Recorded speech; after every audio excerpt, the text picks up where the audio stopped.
Thanks for being here, everyone. Is this in a good spot?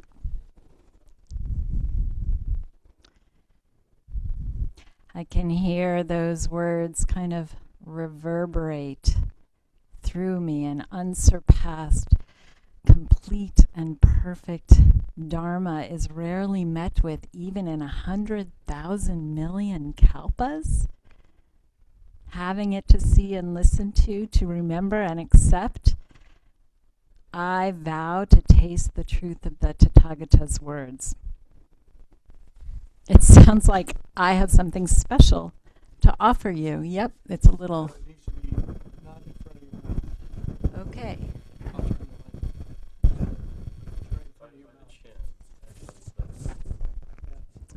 I've never done a mic before. It's kind of weird. Okay, that sounds pretty good, huh?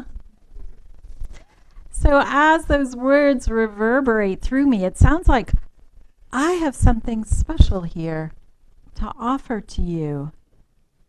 But really, I have nothing special. I have nothing that you don't already have within yourself.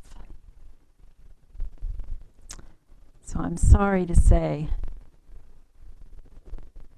I really have nothing to offer. But thanks for being here anyway. People ask me all the time because I'm so recently ordained, so how does it feel to be a priest? And I just don't know how to answer that question because I don't want to disappoint them, but really, again, it's nothing special. I'm still myself, and I'm still practicing Zen. So I ask myself then, well, has anything really changed?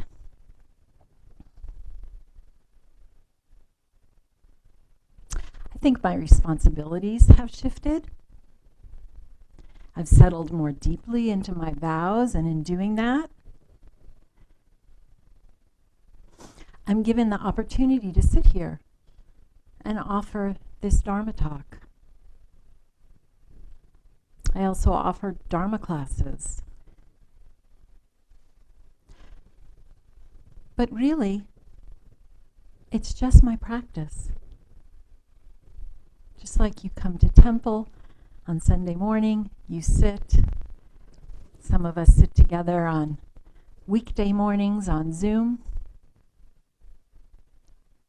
These are all an expression of our practice. And as we move through our life, I know as I've moved through my life at different times, my practice has taken different forms. So right now, I'm practicing with this form of Dharma study, offering Dharma talks and Dharma classes. And it's still just my practice. Nothing special.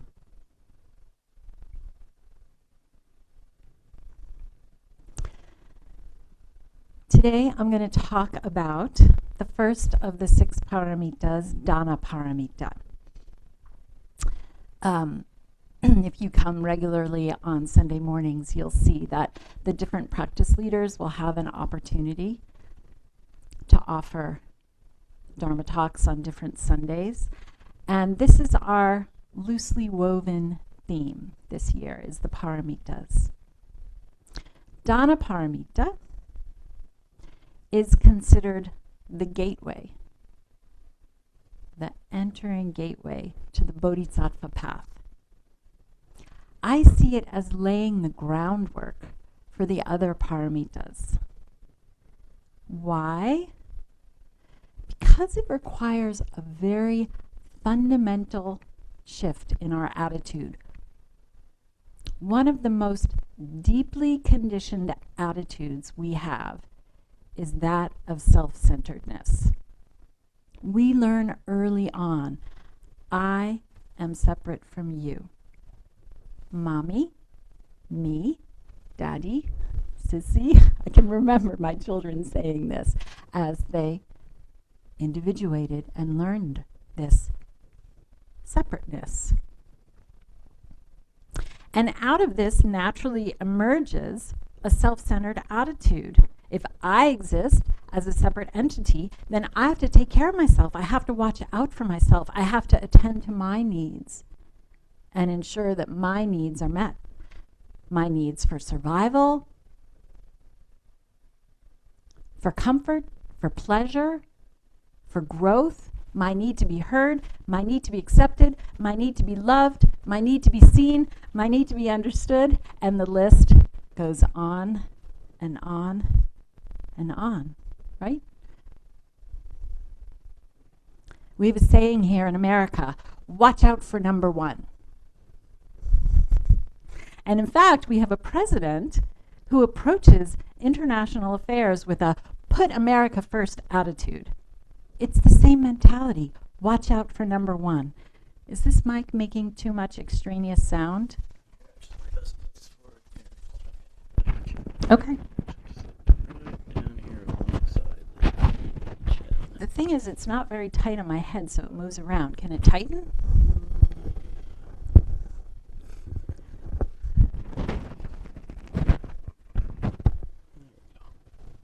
Okay.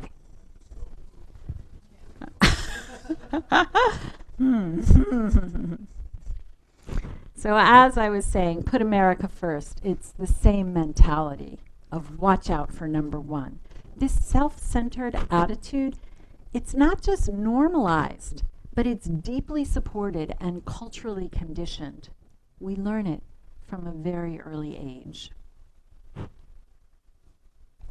The practice of dana, of generosity, this is often, I should have said this earlier, the translation of dana, generosity, confronts this learned separateness, this me-centered attitude.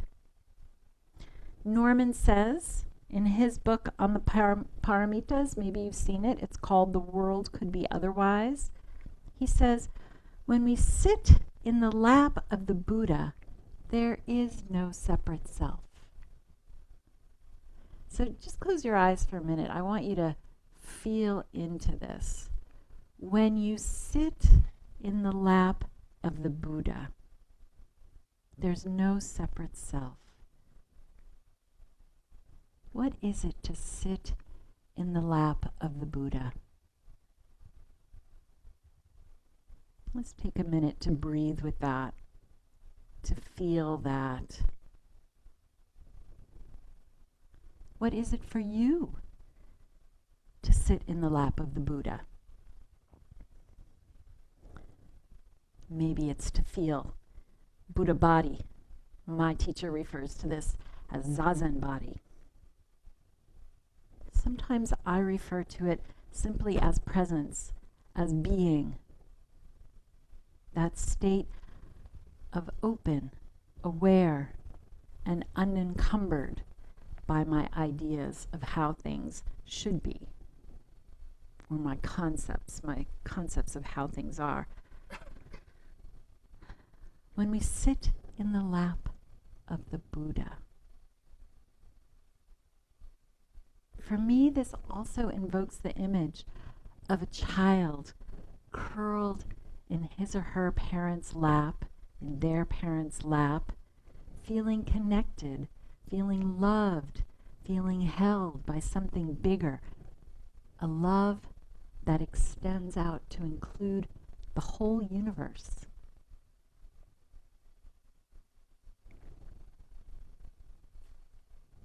When we sit in the lap of the Buddha, there is no separate self. We are a wave in the ocean of being. And with this recognition, there is nothing to defend or to put first. My life and your life are part of this endless web of interconnected being, of life that includes everything. So how can I put myself first? If my life is your life, how can I put myself first? When we sit in the lap of the Buddha, we feel the inherent generosity of life, the endless gifts that life offers. Have you noticed, and maybe you have, because everybody in this room sits zazen, that after each and every exhale, life offers you an inhale. No effort required. You don't have to make it happen. It happens. This is an expression of life's inherent generosity. It's the life that keeps on going. And you can see it not just in your breath. When you look around outside and you see how much cement we've laid over the earth, and yet, in just a crack, the plants find their way up through the crack, expressing their aliveness. We can cut open a body, a surgeon's job, even splitting open the sternum to perform open heart surgery. And somehow, again, the body knows how to heal itself so it can keep living.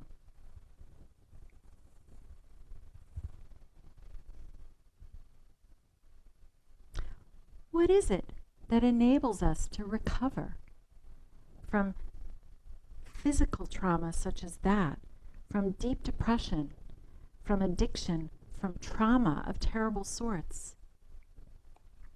I'm sure everybody in this room has either been through or witnessed some sort of either physical or emotional trauma, or maybe both.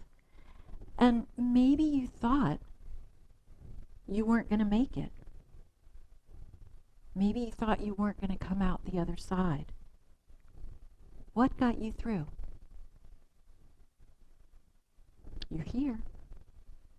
You came out the other side. Life miraculously keeps on giving. When we're able to recognize the inherent generosity of life, there are always doors to open, always new possibilities, even when we've given up. There are always ways to grow and to learn and blossom, even in the hardest times. There's the potential to heal through most of life's challenges. So cultivating Dana Paramita, the Paramita of generosity, enables us to see life's gifts and to recognize that sometimes our role is to simply get out of the way and allow the inhale that naturally fills us when we exhale. In Norman Fisher's chapter on Dana Paramita, "In the World Could Be Otherwise," he writes, "Life itself is generous. Life is always making more life. Life is abundant and expansive, never stingy or small-minded. It keeps on going, bubbling up and expanding wherever it has a chance. You don't need to create life. You just need to let it in."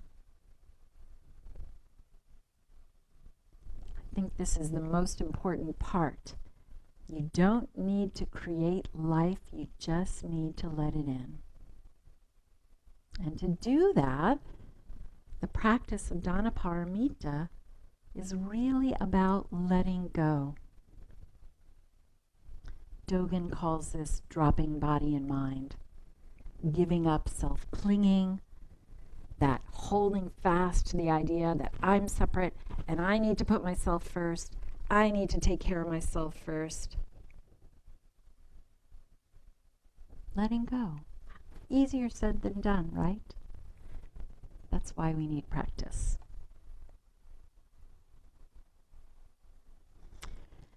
Each time we sit down on our cushion, every time we invite ourselves back into this moment, just this, right here, right now, we're practicing letting go of what Okamura calls the limited individual self. I quote him a lot, the limited individual self. I love his description of the conditioned self. It feels so accurate to me. Limited, yeah, implying the disconnection from the life that keeps on giving. A disconnected, bounded self, one that I must defend, that I must preserve. Limited and individual, the individual self implying that I'm separate and that I'm small. And in that smallness, I can feel a kind of deficiency. I'm never enough. I can't do it good enough. I can't be good enough. I'm not smart enough. I'm not pretty enough. Just not enough. Do you sometimes struggle with not enoughness? I think it's an inherent part of being identified with the limited individual self. This is the self that gets in the way. Dogen's encouragement to drop body and mind, he's inviting us to let go of the limited sense of self, our identity with limited self-concepts, small-mindedness, and the self-centered disposition that is at the heart of this identity. But the paradox is, of course, we can't try to let go. As soon as we're trying, we're efforting in some way, which is, of course, the opposite of letting go. It's something we need to learn to allow, like the next inhale. If you can step aside, it will naturally happen. And of course, this is why Zazen practice is so helpful in cultivating Dana Paramita. In Zazen, we're practicing continually letting go. When thoughts arise, we practice letting them float by, letting them come, letting them go. When feelings or sensations arise, we practice letting them go rather than indulging, hopping on the train. We just let them come and let them go. Zazen practice is in itself an expression of life's generosity. Something bigger than the limited individual self brought you to practice, brings you to your cushion, and brings you to temple. Have you ever thought about that? What brought you here this morning?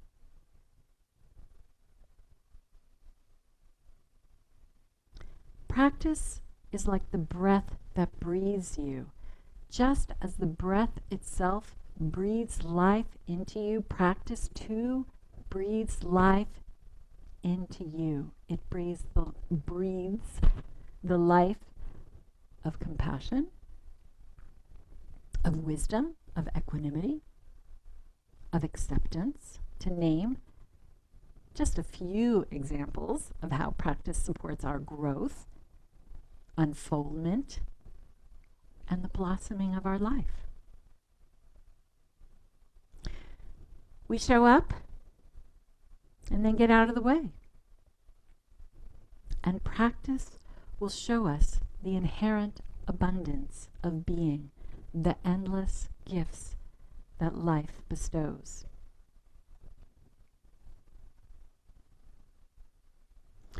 When we sit in the lap of the Buddha, we see that even in the difficult moments, right in the middle of life's challenges, even those challenges that seem unsurmountable, these too are gifts. Life is awakening. I think this is Dogen's idea of continuous practice. Everything we do is in service of awakening. We can't help it. It's unstoppable. It's the inhale that most naturally and absolutely effortlessly follows the exhale, the letting go. I remember when I started my,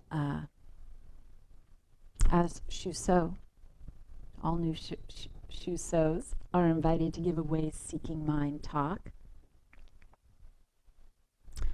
And that was not so easy for me. My life story, I can even feel, had a lot of sadness in it. I was a sad and lonely child. I had a depressed and unresponsive mother, and my own early adult years were characterized by my own struggles with depression.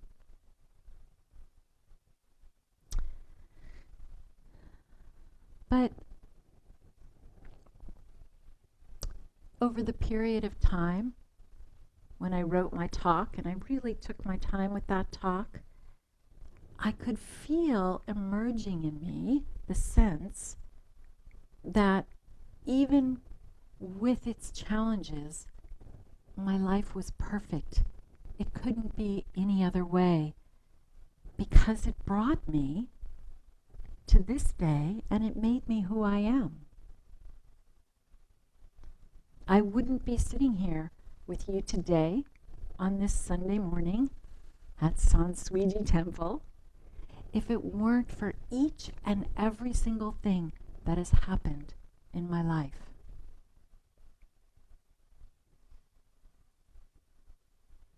Really. I think that was one of the first times that my experience as life as a gift really opened up. So I invite you to pay attention. Everything is saying, wake up. Wake up. If we get out of the way, everything is an expression of life's blossoming. And when we really know that, we know the Paramita of Dana, generosity.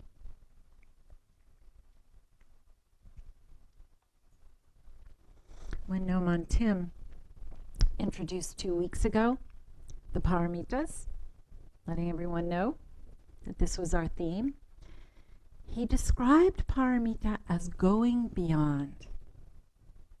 I love that. I think he was talking about going beyond this limited individual self-centered self.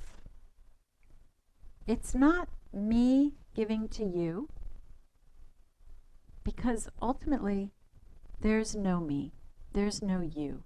We are all part of life's continuous flow of giving.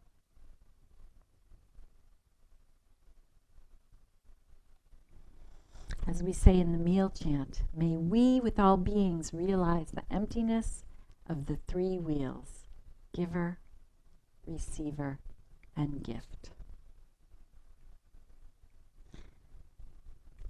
Norman really helped me make friends with that word emptiness when he said it's shorthand for empty sense of self.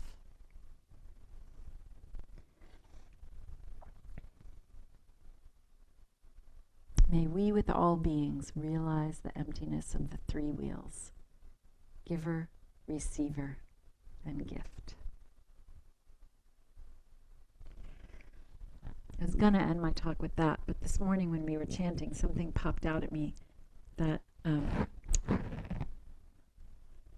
I just wanted to bring our attention back to, because it's relevant to what I'm talking about here. I just have to find the page that the Genjo Koan is on, 24.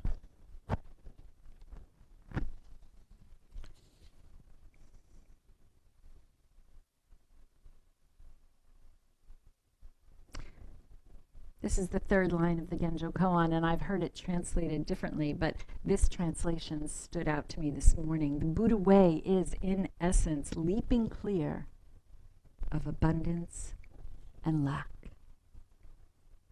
Neither one or both.